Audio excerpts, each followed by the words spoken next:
मेरे बच्चों, आज हम देख रहे हैं investment account BCom part first का question number 3। Accounting for investment जो हमारा चल रहा था चैप्टर, उसमें हमने क्वेश्चन नंबर 2 किया था।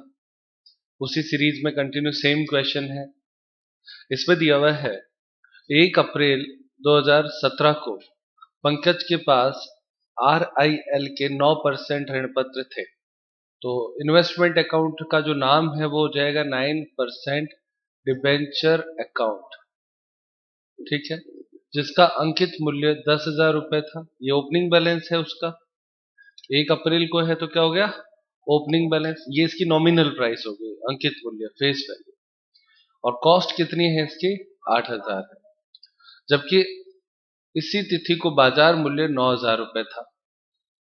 तो आप लोग इस बात को ऐसा देखें कि यदि कॉस्ट और मार्केट प्राइस दोनों दे रखी हो, जैसे कॉस्ट भी दिया हुआ है, मार्केट प्राइस भी दिया हुआ है, तो इसमें रूल ये होता है कि कॉस्ट प्राइस और मार्केट प्राइस दोनों में से जो भी कम होता है वो वैल्यूएशन लिया जाता है ना?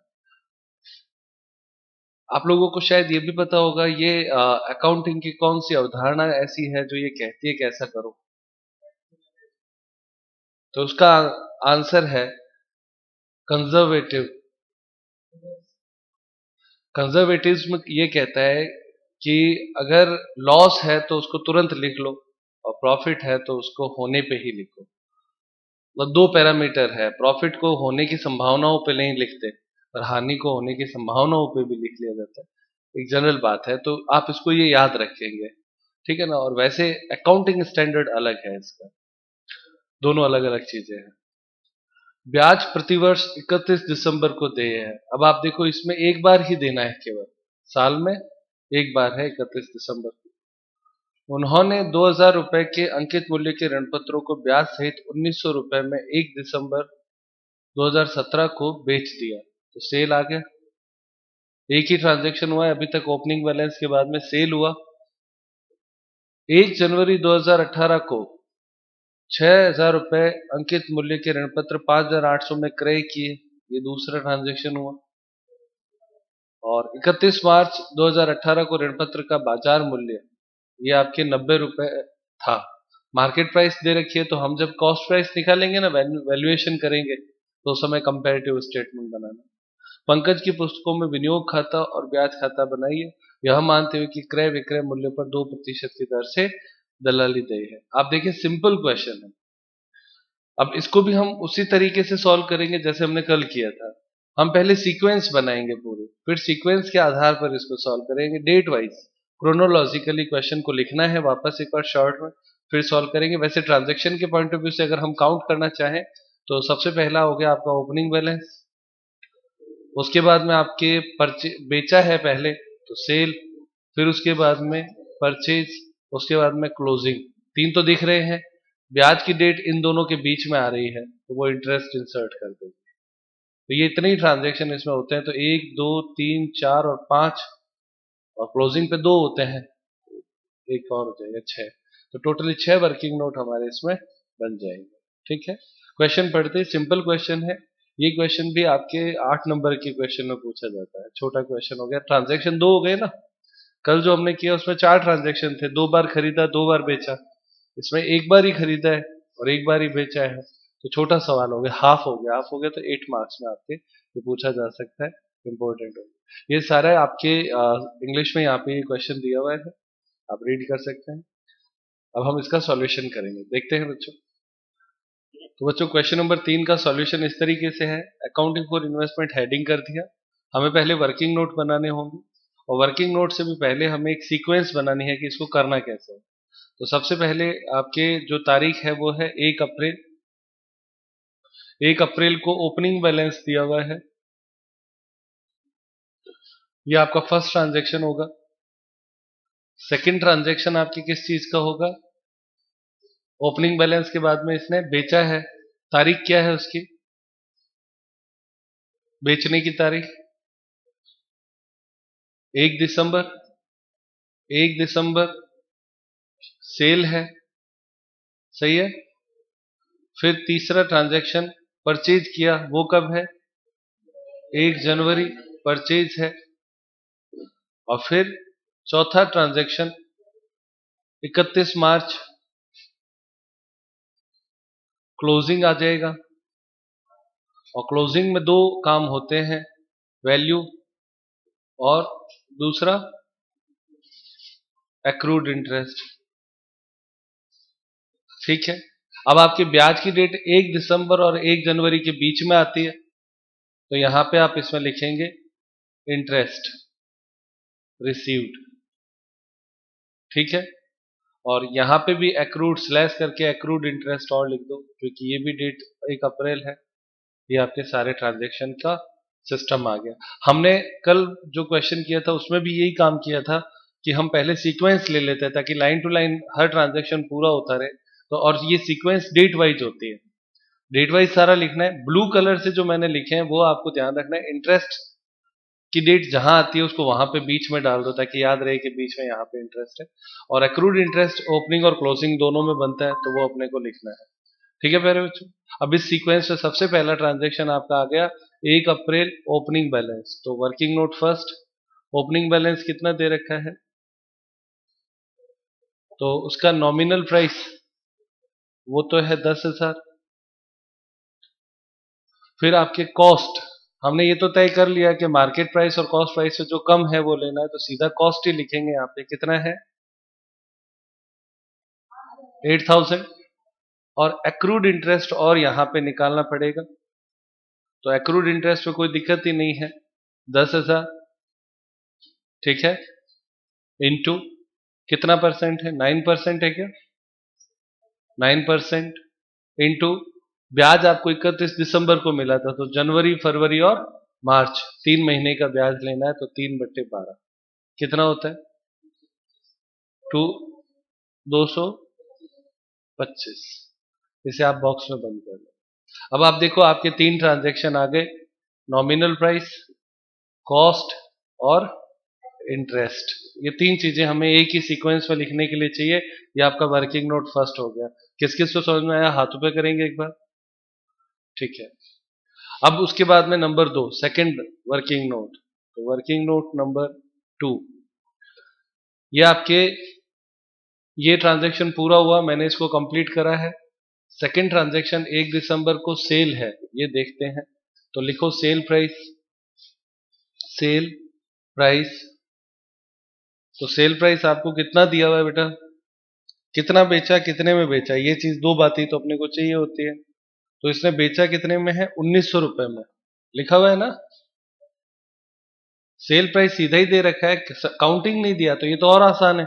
1900 का बेच दिया, 10,000 का इसके पास था, 1900 का बेच दिया। अब इसमें ऐड सॉरी लेस करेंगे, बेचा है ना पहले, लेस करेंगे ब्रोकरेज। ब्रोकरेज कितना परसेंट है, 2%, कितना होता है बेटा 38, और लेस जीएसटी कितना बेटा 18%, 38 रुपए का निकालना है, 18%, 6.84। घटाओ कितना आता है, घटाने पर 1855.16 है ना, तो 1855 आप लिख सकते हो। वो सवाल करेंगे तब राउंड कर देना। ठीक है, अब जैसे ही आप इसको लिखते हो, यहां तक होने के बाद में आपका प्रश्न होगा ब्याज सहित है या ब्याज रहित, कम इंटरेस्ट है या एक्स इंटरेस्ट। तो क्या लिखा है, ब्याज सहित है। सहित होने का मतलब हो गया लेस इंटरेस्ट, और लेस इंटरेस्ट में इसका इंटरेस्ट कैलकुलेट करना पड़ेगा, 2000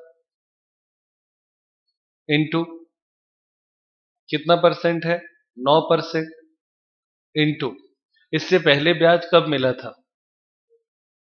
तो इससे पहले सीधा सा है 31 दिसंबर को ब्याज मिला था, तो 11 महीने हो गए, 11/12, क्योंकि ये 1 दिसंबर का है। आप चाहें तो इस जगह पे देखो ये लिख लिया करो ट्रांजैक्शन की डेट 1 दिसंबर, तो कितना आता है 165, और इसको घटाओ कितना आता है, घटाने पर 1690। ठीक है, तीन चीजें इसमें हमने फिर से कैलकुलेट कर ली हैं। सबसे पहले ये देखो यहाँ पे बेटा, नॉमिनल प्राइस यहाँ पे लिखते हैं हम, आप भी ऐसे मार्किंग जरूर करेंगे। नॉमिनल प्राइस ये कैसे आई, 1900 है तो राउंड में आसपास कहाँ होएगा, 2000 पे होएगा, ठीक है। उसके बाद में इसमें हमने लिया कॉस्ट प्राइस, तो ये कॉस्ट है। जब ब्याज सहित होता है तो ब्याज घटाने के बाद कॉस्ट आती है, तो कॉस्ट लिखना है। और जहां मैं पूछूं बेटा कॉस्ट क्या है, तो ये ही बोलना है। कई बार बच्चा गलती से ये बोल देता है तो सवाल गलत हो जाता है, इस बात से ये ध्यान रखना है। ये अब कोई मतलब ही नहीं रखता। और ये हो गया इंटरेस्ट। तीनों चीजें मार्क हो गई, क्योंकि ये 3 पॉइंट ही हमें लिखने हैं सवाल करते समय। तो वर्किंग नोट 1, वर्किंग नोट 2 दोनों कंप्लीट, ये हमने यहाँ पे लाइन लगा दी। अब थर्ड ट्रांजैक्शन इंटरेस्ट रिसीव्ड आ गया 31 दिसंबर का, सही है। तो इंटरेस्ट रिसीव्ड के लिए working note third, working note third 31 दिसंबर। आप चाहें तो हर जगह पे ये डेट याद करके लिख सकते हैं। और इसमें आप लिखेंगे इंटरेस्ट रिसीव्ड, इंटरेस्ट रिसीव्ड। तो इंटरेस्ट रिसीव्ड में करने से पहले आपको देखना पड़ेगा, आपके पास इन्वेस्टमेंट पहले 10,000 का था, 10,000 में से 2,000 आप बेच चुके हो, तो अब कितना है, 8,000। तो रिसीव्ड के लिए अब कितना है, 8,000 इंटू 9%। 12 महीने का ही मिलता है, एक बार ही मिलता है, तो 12/12 करने की जरूरत नहीं है, 9% सीधा निकाल लो। कितना था, 70720। बॉक्स में बंद कर दो, ये केवल इंटरेस्ट है। कोई दिक्कत प्यारे बच्चों। यहाँ पे अब वापस इस सीक्वेंस में हमने ये काम भी पूरा कर लिया है। अब 1 जनवरी को परचेज करता है। देखो 31 दिसंबर और 1 जनवरी, इसके बीच में कोई अंतर नहीं होता है, तो यहाँ पे इंटरेस्ट चाहे कम लिखे चाहे एक्स लिखे, कैलकुलेशन नील होएगी उसकी, सही है ना। कल किया था हमने। वर्किंग नोट 4, 1 जनवरी। अब इसमें आप लिखेंगे परचेज प्राइस, परचेज प्राइस कितने में, कितना परचेज किया इसने, हाँ बेटा 5,800 का परचेज किया, तो 5,800 सीधा लिखना है। खरीदा है तो प्लस ब्रोकरेज, कितना परसेंट है, 2%, कितना होता है 116। और ब्रोकरेज लिखा है तो आपको एक चीज और लिखनी है, जीएसटी @18%, 20.88। टोटल लगाओ यहां तक का, कितना होता है टोटल बेटा, 5936.88। अब जैसे ही यहां पे किया, ये ब्याज सहित है या रहित है, बोलो। बेचने में ब्याज सहित या रहित कुछ लिखा है क्या, खरीदने में कुछ नहीं लिखा ना, होता तो भी नील होता, आप इसको ऐसा समझे। तो यहां पे डैश लगाओ। ये तो हो गई इसकी कॉस्ट, ओके। नीचे लिखना पड़ेगा नॉमिनल प्राइस 6,000, समझ में आता है 6,000। 5,000 के आसपास में राउंड कहां आ रहा है, 6,000 पे। और इंटरेस्ट ये लिख दो नील। नील क्यों हुआ, क्योंकि 31 दिसंबर पे ब्याज मिला था, तो अभी एक दिन भी हुआ नहीं है, तो ब्याज कोई बनता नहीं है। तो तीन चीजें चाहिए बस, वो इसलिए हम लिख रहे हैं हर ट्रांजेक्शन में, कि line to line working note उतारते चलेंगे कॉपी में। उसके बाद में फोर्थ हो गया, आगे देखो बच्चों यहाँ पे, ये फोर्थ ये भी हो गया परचेज। अब क्लोजिंग आ गई 31 मार्च की, जिसमें वैल्यू और एक्रूड इंटरेस्ट लेना है। तो वर्किंग नोट नंबर 5th, तो वर्किंग नोट नंबर 5th में आप लिखेंगे क्लोजिंग 31 मार्च, क्लोजिंग। क्लोजिंग पे आपके पहला काम एक्रूड इंटरेस्ट। तो एक्रूड इंटरेस्ट आपके पास आज की डेट पर इन्वेस्टमेंट है कितना,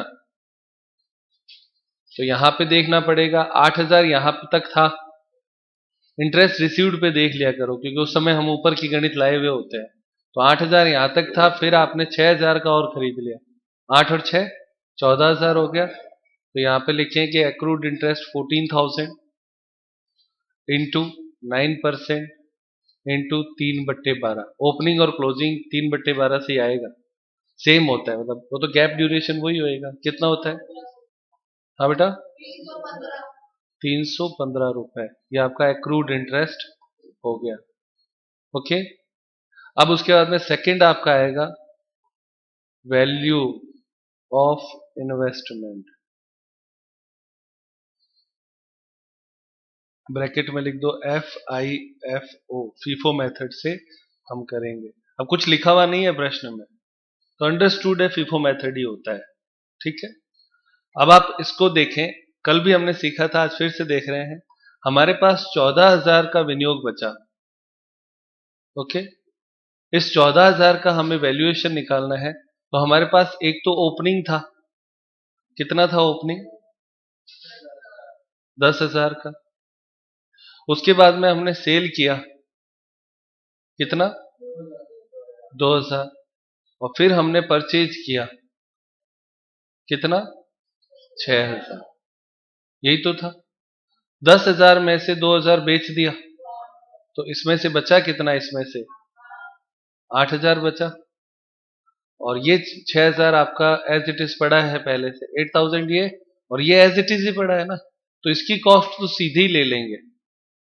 तो इस 6,000 की कॉस्ट हमने अभी निकाली, ये रही 5,936। तो ये इसकी कॉस्ट कितनी हो गई?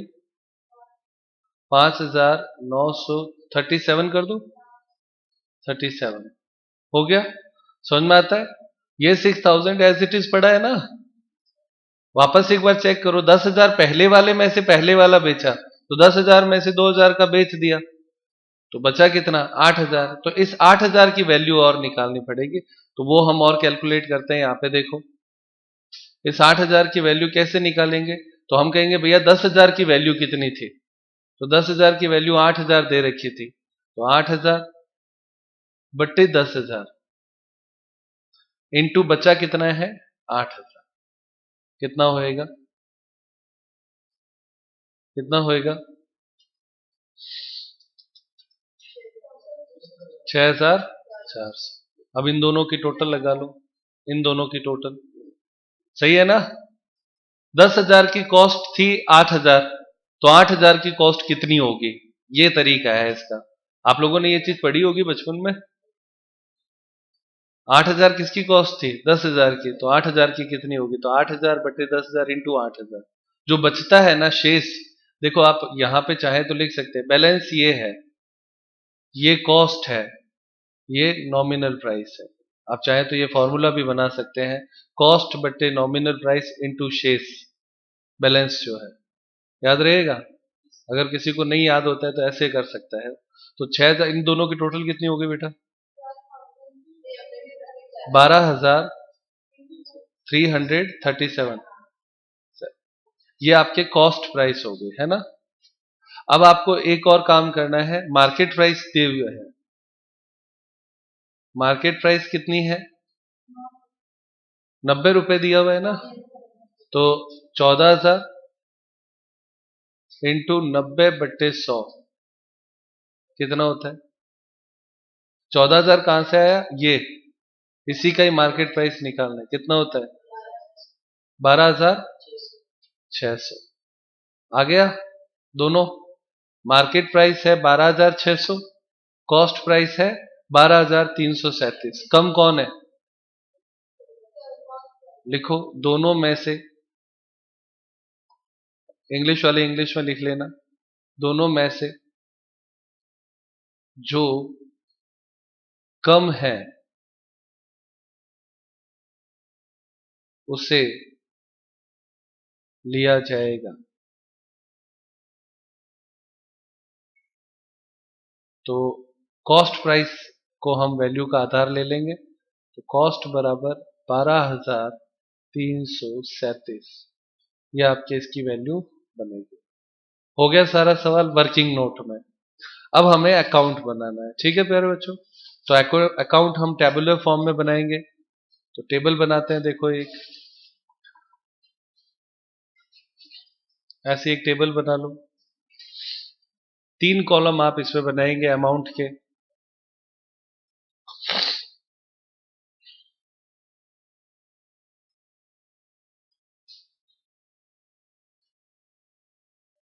पहला नॉमिनल प्राइस या फेस वैल्यू, दूसरा कॉस्ट और तीसरा इंटरेस्ट। इसी तरह से नॉमिनल प्राइस, कॉस्ट और इंटरेस्ट। ऊपर 9% डिबेंचर अकाउंट, और यहां पे लिखेंगे आंसर क्वेश्चन नंबर 3 का। सही है। अब आपको सीधा सीधा वर्किंग नोट लिखने हैं, है ना। तो सबसे पहला वर्किंग नोट मैं आपको एक बार क्वेश्चन में लेके चलता हूं, वहां से 3 चीजें हमें याद करके लानी है और लिखना है उसे। टू, यहां पे देखो लिखें to balance BD, opening balance है ना। तो ओपनिंग बैलेंस की 3 चीजें हम लेके आएंगे। आज थोड़ा ध्यान से इसको देख ले, कल वीडियो में आपको दिखा नहीं पाया। ये फर्स्ट वर्किंग नोट उठाया। नॉमिनल प्राइस 10,000, कॉस्ट है 8,000, ब्याज है 225 रुपए। तीनों एक साथ हमने देख लिए। वापस चले जाओ क्वेश्चन में, आप अपनी कॉपी में जो लिखा है उससे देख सकते हैं। 10,000, 8,000 और 225 लिखना समझ में आ गया? कोई दिक्कत प्यारे बच्चों? ये आपका वर्किंग नोट फर्स्ट यहां मैंने लिख दिया। अब सेकंड क्या है? सेल है। तो सेल होता है तो बाय बैंक लिखा जाता है। बाय बैंक फिक्स है, टू बैंक और बाय बैंक, उसके अलावा कुछ एंट्री नहीं आती। यहां पे लिखे सेल। नॉमिनल प्राइस कितने का बेचा? 2,000 का। कॉस्ट कितनी आई? देखो एक बार मैं वापस दिखाता हूं यहां से, working note number second. Nominal price 2,000, cost 1,690 और इंटरेस्ट 165। तो ये यहां पे आप इस जगह पे लिखेंगे 1,690 और यहाँ पे 165 लिख दिया। अब आप, ये आपका सेकंड हो गया transaction. Third transaction interest received है, तो बाय बैंक और ब्रैकेट में लिखेंगे इंटरेस्ट, और नॉमिनल प्राइस में डैश, कॉस्ट में भी डैश। ब्याज कितना मिला? 720। 3 वर्किंग नोट हो गए। चौथा देखो, चौथा क्या था? परचेज था। फोर्थ पॉइंट पे लिखेंगे टू बैंक, खरीदते हैं तो टू बैंक लिखते हैं परचेज। और इसका नॉमिनल प्राइस कितने का परचेज किया था ये देखे, चौथा वर्किंग नोट देख लेते हैं। कॉस्ट 6,000 नॉमिनल प्राइस, कॉस्ट 5,936 की जगह 37 कर देना, और ब्याज निल है। ठीक है। तो ये तीनों चीजें लेनी है। तो 6,000 फिर 5,937 और ब्याज में निल। ठीक है। उसके बाद में नेक्स्ट ट्रांजैक्शन क्लोजिंग का है, ये रहा। क्लोजिंग में भी नॉमिनल प्राइस ये रहा 14,000। ठीक है। कॉस्ट प्राइस हमने यहां पे ये फाइनल किया 12,337 और ब्याज ये रहा इंटरेस्ट, एक्रूड इंटरेस्ट ही लिखा जाता है क्लोजिंग पे। तो ये तीनों चीजें मिल गई ना, तो तीनों चीजें लिखेंगे बाय बैलेंस सीडी। क्लोजिंग है ना, तो क्लोजिंग अमाउंट कितना कितना हुआ बेटा? यहां पे आएगा 14,000, 12,337 और 315 हो गया सारा। अब आप इसमें तीनों कॉलम में डिफरेंस निकालेंगे। नॉमिनल प्राइस तो सेम पहले ही आ जाएगा, वो तो आप दोनों तरफ सेम लिख दें, 16,000 इधर भी और 16,000 इधर भी। ये आपके सवाल का टेबुलर फॉर्म होता है, यानी इसमें हम इंटरेस्ट और कॉस्ट का अलग अलग हिसाब नहीं रखते, दोनों का एक ही अकाउंट बना देते हैं। अब आपके इन दोनों में टोटल और डिफरेंस आप निकालें। किसमें किस तरफ, तो इधर ब्याज का टोटल पहले कर लो क्योंकि सीआर साइड में है ना ज्यादा आएगा, तो ये आपके आता है 1200, और इधर भी आप लिख दे 1200, अंतर कितना आया, तो उसे आप लिखे 2P&L प्रॉफिट, और अमाउंट कितने आते हैं अंतर इसका 975, ठीक है। और कॉस्ट में अभी अंतर निकालना है, ज्यादा किस तरफ है पहले ये तय करो, डीआर साइड ज्यादा है, डेबिट सीआर ज्यादा है, कितना है 14,027, ठीक है, तो इधर भी लिख दो 14,027, तो इसका मतलब इधर भी प्रॉफिट ही डिफरेंस आएगा, तो अमाउंट कितना आता है अंतर 90 रुपए, ये आपका प्रॉफिट हो गया और सवाल समाप्त हो गया। बस इतना ही क्वेश्चन है। फिर बच्चों देखते हैं क्वेश्चन नंबर 6। इसमें दिया हुआ है भारत ने 31 मई 2017 को 72,000 रुपए अंकित मूल्य के 6% 100 रुपए वाले भारत सरकार का ऋण 90 रुपए की दर से ब्याज सहित अंडरलाइन करना है और क्रय को बॉक्स में बंद करना है किए। तो पहले ट्रांजैक्शन में आपको जो क्वेश्चन है वो आपके इंडियन गवर्नमेंट लोन, ये तो आपका हो गया इंडियन गवर्नमेंट लोन, ये तो आपके इन्वेस्टमेंट अकाउंट का नाम हो गया है ना, इंडियन गवर्नमेंट लोन अकाउंट। अब उसके 100 रुपए नॉमिनल प्राइस होती है एक की, और 72,000 अंकित मूल्य के खरीदे, तो 72,000 में 100 का भाग दो तो संख्या आ जाएगी 720, तो 720 बॉन्ड खरीदे थे 100 रुपए वाले 90 की रेट में, सही है ना ये बात, किसकी रेट में 90 की रेट में, तो 720 इंटू 90 करो कितना होता है ना, मल्टीप्लाई ऐसे चलेगा, समझ में आ रही है सारी बातें। 72,000 तो टोटल था, है कितने का 100 रुपए वाला, तो 100 का भाग देने से 720 आया, उस 720 को इसने 90 रुपए की रेट से खरीदा है, तो ये इसका तरीका है। आगे, जिस पर ब्याज 30 जून और 31 दिसंबर को दिया जाता है, तो जून और दिसंबर यानी 6 महीने का हिसाब आ गया। मुद्रांक शुल्क और अन्य व्यय इस क्रय से संबंधित 60 रुपए हुए, और दलाली क्रय मूल्य पर 2%, तो इस बार दो खर्चे आपके दिए हुए हैं, ये खर्चे हैं, क्लियर। आगे 1 दिसंबर 2017 को अंडरलाइन कर लें, 30,000 रुपए के ऋण पत्र 92 रुपए की दर पर ब्याज रहित बेचे, बेचे को बॉक्स में बंद कर लो, दो ट्रांजेक्शन है, ब्याज रहित को अंडरलाइन कर लो।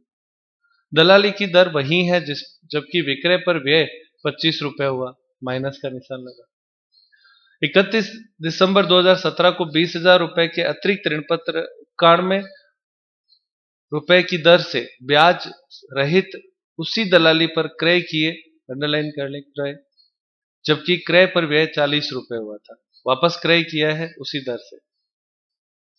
1 मार्च 2018 को 15,000 रुपए के ऋण पत्र उसी दर से दलाली पर 94 रुपए की दर से ब्याज रहित बेचे, बेचे को ये कर लो 94 रुपए की दर से 15,000 रुपए के, तो 15,000 का मतलब 150 हो गए, है ना।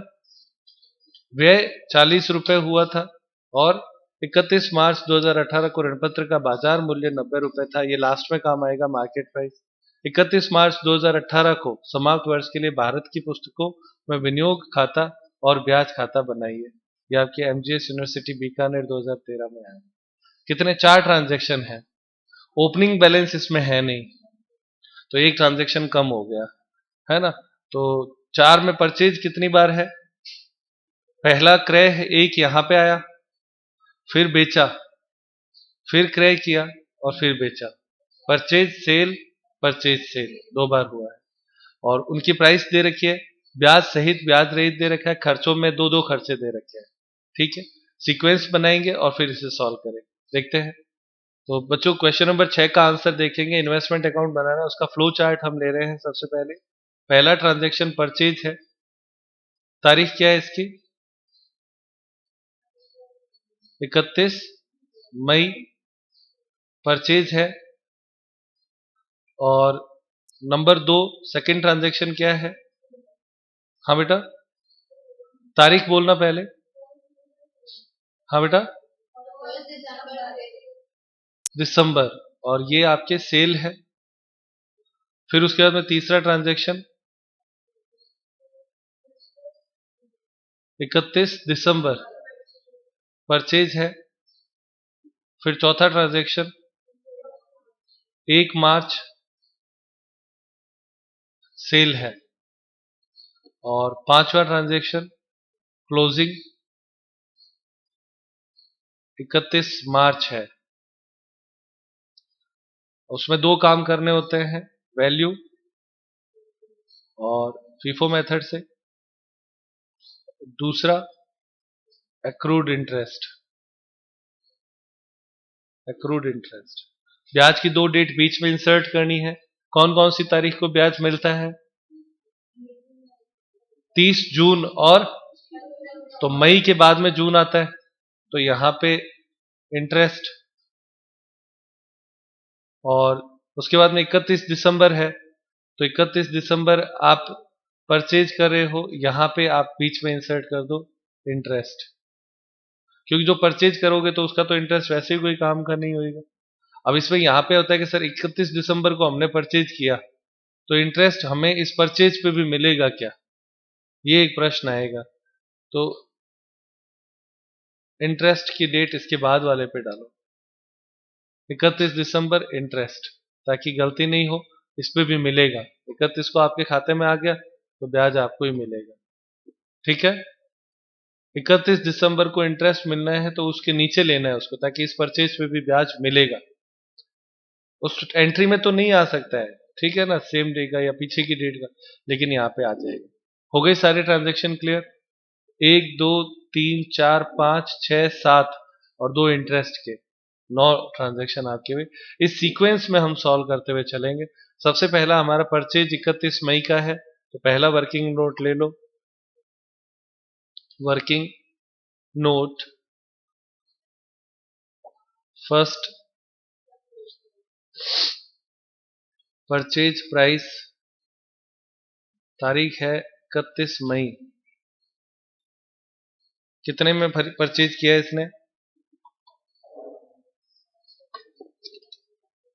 हाँ,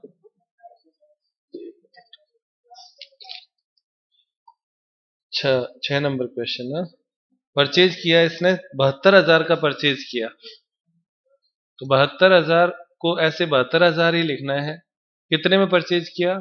90/100, तो संख्या अपने आप आ जाएगी ना। 72,000/100 इंटू 90 करो, तभी तो होता है 720। तो आप इसको ऐसे लिखेंगे, कितना आता है अमाउंट? 64,800। समझ में आया बेटा पहला? अब परचेज है तो खर्चे जोड़े जाएंगे, तो ऐड एक्सपेंसेस। तो एक्सपेंसेस इसमें कितने रुपए दे रखा है? 60 रुपए, तो 60 रुपीज लिखेंगे। फिर उसके बाद में प्लस करेंगे ब्रोकरेज, तो ब्रोकरेज एट द रेट कितना परसेंट है? 2%। तो 64,800 का निकालो, 2% कितना होता है? 1296। फिर उसके बाद में plus GST at the rate 18%। 1296 का 18% निकालो बेटा जल्दी से, 233। 28 छोड़ दो, फिर टोटल कितना हो जाएगा? खर्चे हैं सारे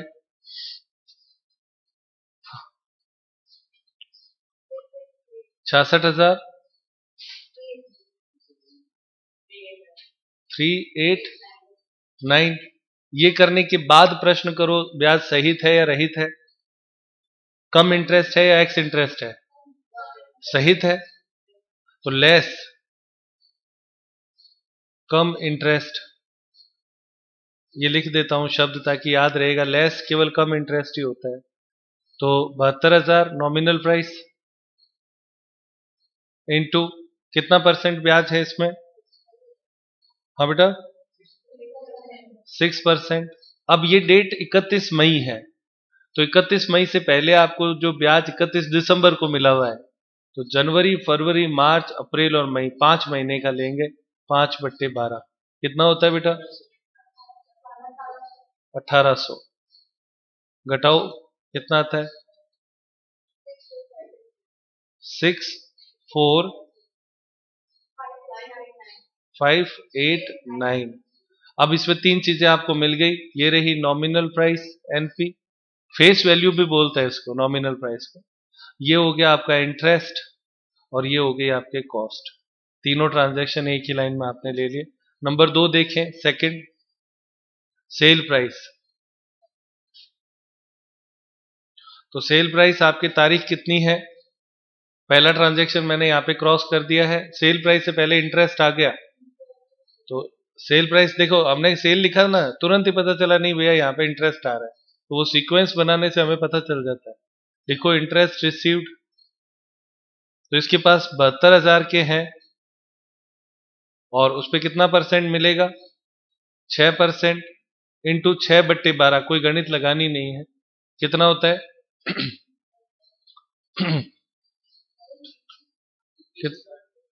2160। इसे बॉक्स में बंद कर लो और केवल इंटरेस्ट लिख दो।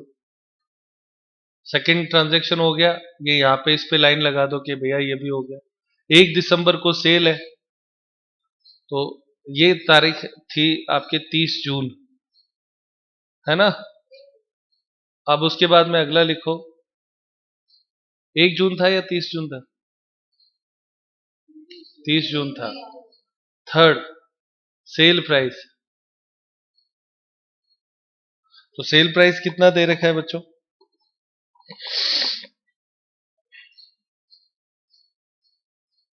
हाँ बेटा कितना, 30,000। तो यहां पे लिखेंगे 30,000 कितने में, कितने रुपए में, 92/100 कितना आता है, 27,600। समझ में आ रहा है बेटा बराबर।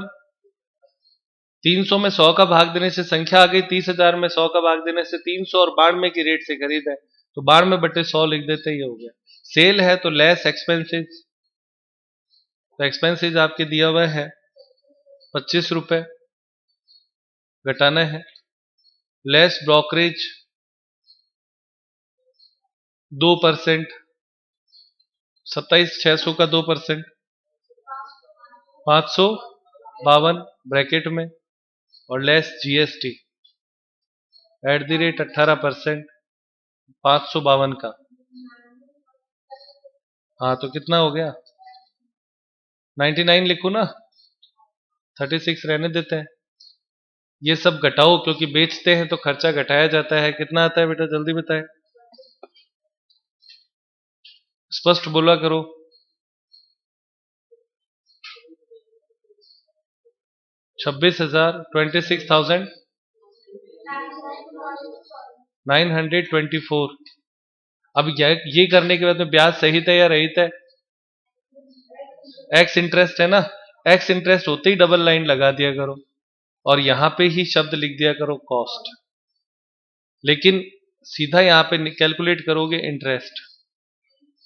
तो इंटरेस्ट आपके 30,000 पे निकालना है, इंटू कितना है 6%, और ये तारीख कौन सी तारीख का ट्रांजैक्शन है, 1 दिसंबर का है, तो 1 दिसंबर से पहले आपको 30 जून को ब्याज मिला हुआ है, लिखा हुआ है ये रहा।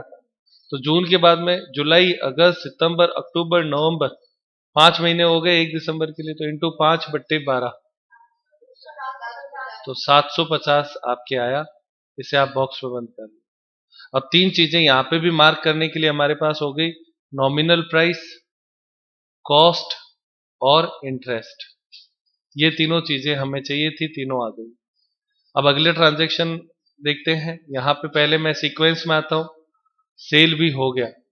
अब परचेज 31 दिसंबर का करते हैं, तो यहां पे चौथा transaction purchase price, purchase price नीचे 31 दिसंबर, 20,000 का परचेज किया गया, क्या रेट थी 91/100, मल्टीप्लाई करो कितना होता है 18,200, परचेज है ना, चलो 18,200 लिख देते हैं, ठीक है। एड एक्सपेंसेस में पहला 40 रुपए, फिर ब्रोकरेज लिखना है ऐड ब्रोकरेज कितना है 2% से कितना 364। हाँ, अब इसके बाद में आपको लेना है ऐड जीएसटी @18% कितना 65.66 कर दो, सारे जोड़ो टोटल कितना आता है 18,670। और ब्याज सहित है या रहित एक्स इंटरेस्ट है, एक्स होते ही डबल लाइन लगा दिया करो और यहाँ पे लिख दो कॉस्ट, फिर इंटरेस्ट कैलकुलेट करना पड़ता है। तो इंटरेस्ट 31 दिसंबर को कितना होगा इसमें है नील, क्या लिखेंगे नील, क्योंकि कोई एक्रूड इंटरेस्ट इसमें नहीं होगा। और नॉमिनल प्राइस ये जो 20,000 है ना, वो यहाँ पे लिख दो नॉमिनल प्राइस पास में 20,000, ताकि तीनों चीजें जो हमें चाहिए थी वो आपको यहाँ पे मिल जाएगी। ठीक है बेटा, यहां तक हो गया बेटा। अब उसके बाद में पांचवा point interest received. Interest received की कैलकुलेशन करने के लिए मेरे बच्चों इंटरेस्ट कैलकुलेशन में जैसा कि हमने देखा 30,000 बेच दिया था, किसमें से 72,000 में से, तो 42,000 हमारे पास बचा। ये 20,000 हमने एक्स इंटरेस्ट खरीदा है, तो ये इस पे कोई भी ब्याज अपने को मिलने वाला नहीं है, इसलिए इसको छोड़ते हुए चलेंगे। तो यहाँ पे आपके आएगा 42,000, 72 में से 30 क्या 42 इंटू 6% इंटू 6/12 कितना होता है 1260। इसे बॉक्स में बंद कर लो, ये आपका इंटरेस्ट होगा। उसके बाद में नेक्स्ट ट्रांजेक्शन यहाँ पे आओ सवाल में, हमने इस इंटरेस्ट का भी कर दिया, ये भी क्लोज। अब 1 मार्च को सेल किया है तो सेल प्राइस निकालना है, तो वर्किंग नोट लेते हैं 6 सेल प्राइस। तो सेल प्राइस कितना बेचा बेटा इसने 15,000 का, रेट क्या थी 94 रुपए, 94 डिवाइड बाई 100 कितना आता है 14,100, 14,100 सेल किया है ना, तो लेस एक्सपेंसेज, खर्चा कितना किया बेटा 40 रुपए, लेस ब्रोकरेज @2%, 14,100 का 2% कितना होता है 282, और उसके बाद में लेस जीएसटी @18% कितना 51। टोटल घटाना है ये तीनों चीजें, 1 2 कितना आता है 13,027। ब्याज सहित है या रहित है, ब्याज सहित है या रहित है एक्स इंटरेस्ट है, एक्स इंटरेस्ट होते ही डबल लाइन करो यहाँ पे, इस पे लिखो कॉस्ट, फिर नॉमिनल प्राइस आपके हो गया 15,000, और डेट कौन सी थी ये 1 मार्च, तो ब्याज कैलकुलेट करना पड़ेगा, तो लिखो इंटरेस्ट, तो इंटरेस्ट बराबर 15,000 इंटू 6% इंटू मार्च से पहले दिसंबर में ब्याज मिला था, तो जनवरी और फरवरी 2 महीने, 2/12 कितना होता है 150 रुपए, बॉक्स में बनता है।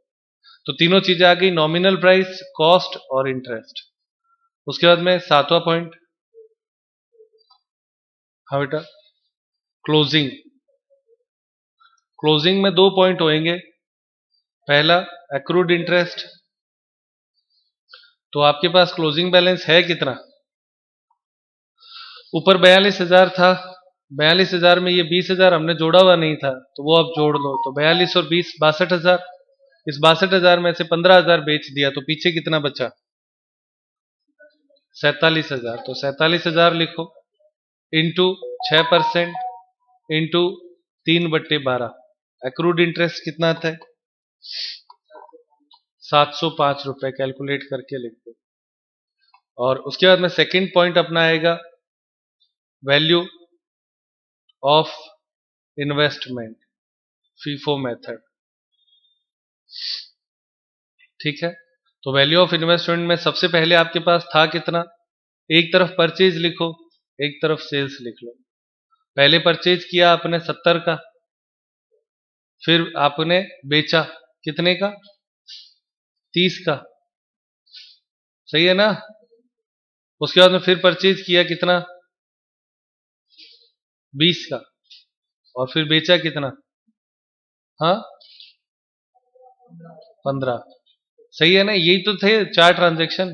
तो 70 में से पहले 30 गया तो कितना बचा, 40, और इसी 40 में से आप क्या बेच दोगे, 15, तो पीछे कितना बचेगा, 25। समझ में आ रहा है ये बात। और ये 20,000 जो लास्ट में खरीदा वो एज इट इज अपने पास पड़ा है। तो अब आप यहां पे लिखेंगे नंबर 1, 25,000 की कॉस्ट निकालनी पड़ेगी, है ना। तो इसकी कॉस्ट निकालने के लिए, ये खरीदा कितने में था, 70,000, कॉस्ट बोलना, मैं दिखा देता हूं आपको याद रह जाएगा। 72,000 था क्या, 72 था क्या, 70 नहीं था भैया, ऐसे मत करो यार, ये 70,